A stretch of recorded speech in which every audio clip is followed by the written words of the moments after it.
এমনটাই হওয়ার কথা ছিল। বাংলাদেশ যে আসন্ন টি-20 বিশ্বকাপে খেলছে না সেটার একটা আনুষ্ঠানিক ঘোষণার অপেক্ষা ছিল কেবল, সেটাও এসে গেল এবারে। পরিষ্কার রোমান হরফে লেখা, টি-20 বিশ্বকাপে বাংলাদেশের রিপ্লেসমেন্ট হিসেবে নেওয়া হচ্ছে স্কটল্যান্ডকে। বিশাল বিজ্ঞপ্তিতে এই কয়েক সপ্তাহের পুরো প্রসেস তুলে ধরা হয়েছে। চূড়ান্ত আনুষ্ঠানিক বিবৃতিতে সেটা করতে হয় বলেই, তবে সেখানেও পাওয়া গেল এমন কিছু তথ্য যেটা এর আগে সরাসরি ডিসক্লোজ করেনি আইসিসি। বাংলাদেশের পক্ষ থেকে ভারতের সিকিউরিটি নিয়ে প্রশ্ন যখন থেকে তোলা হচ্ছিল, সব আলাপ চলছিল আইসিসির ব্যানারের বডির সাথেই। আয়োজক দেশের ক্রিকেট বডি ভারতের ক্রিকেট কন্ট্রোল বোর্ড বা বিসিসিআই কিংবা ভারতের প্রশাসন কোনো টু শব্দ করেনি সেই প্রসঙ্গে। আর সিকিউরিটি ইস্যুতে তাদের এমন শুনশান নীরবতাই সন্দেহ করে তোলে আরও গভীর।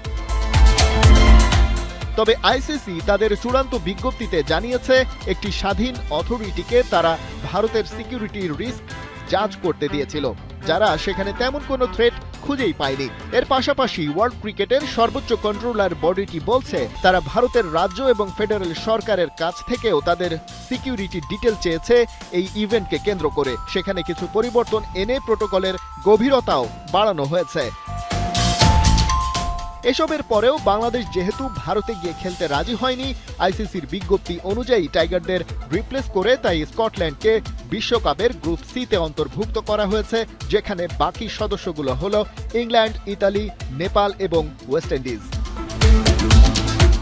কদিন আগেই আইসিসি বাংলাদেশ ক্রিকেট বোর্ডকে 24 ঘন্টার আলটিমেটাম দিয়েছিল, কিন্তু নির্ধারিত সময়ের মধ্যে আইসিসির সিদ্ধান্তের সায় না দেয়ায় শনিবার কঠোর অবস্থানে যায় ক্রিকেট নিয়ন্ত্রক সংস্থাটি। আইসিসির সূত্রে জানা গেছে, শনিবার সকালে আইসিসির সিইও সঞ্জয় গুপ্তা আনুষ্ঠানিকভাবে আইসিসি বোর্ডকে চিঠি দেন। সেখানে তিনি উল্লেখ করেন, বাংলাদেশ ক্রিকেট বোর্ড আইসিসি বোর্ডের সিদ্ধান্ত মানছে না এবং বাংলাদেশের উত্থাপিত দাবিগুলো আইসিসি নীতিমালার সঙ্গে সামঞ্জস্যপূর্ণ নয়। চিঠির কপি পাঠানো হয়েছে বিসিবি সভাপতি আমিনুল ইসলামকেও, যিনি নিজেও আইসিসি বোর্ডের একজন সদস্য।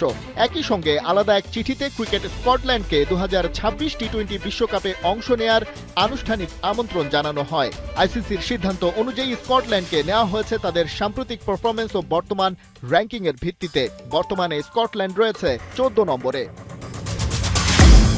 খালিদ জামিল, একাত্তর।